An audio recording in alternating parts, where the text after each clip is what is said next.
Hello, and welcome to this first lecture in this new section on Nike case analysis, in which we'll take you through a detailed analysis of the Nike case, right? And this is in this course of excellence in marketing case analysis. So, as I was saying, in this section, we will help you learn about marketing through detailed Nike case analysis. And we talked about the methodology of how to do this case analysis best in the last section, last four lectures, and we will follow that. So in this particular lecture, we will give you the Nike case for you to analyze, right? And what we would like you to do is to start answering few questions, and that we will show you as we go forward.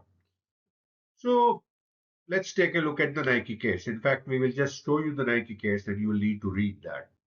So here is the Nike case, which I'd like you to read. You can read either by pausing here or you can take a PDF file and read that. So that's the starting of the Nike case. Then there is another set of information on Nike. Then there's more information. And there is this fourth page of the Nike case.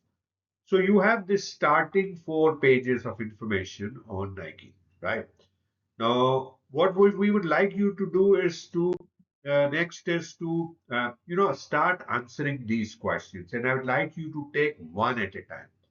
So, in the next, what we will cover is what are the key components of Nike marketing strategy, and what I would like you to do is to analyze the case based on the given information, but not limited to that. You will need to collect more information, as we had mentioned in the overview, about the industry analysis, market conditions, and company.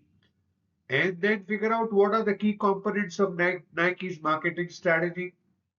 Write it down on a piece of paper.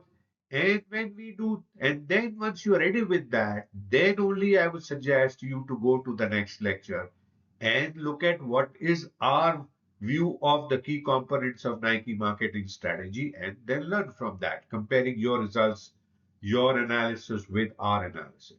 And then we will go forward after that in another lecture to these other questions. So each of these lectures that you have now coming up will answer each of these questions here. So thank you so much for watching this short lecture on Nike case analysis in which we have shown you the Nike case. You can download that, read that, and start preparing yourself by answering the first question on your own. And then come back to the next lecture to compare your answers with our answers and learn.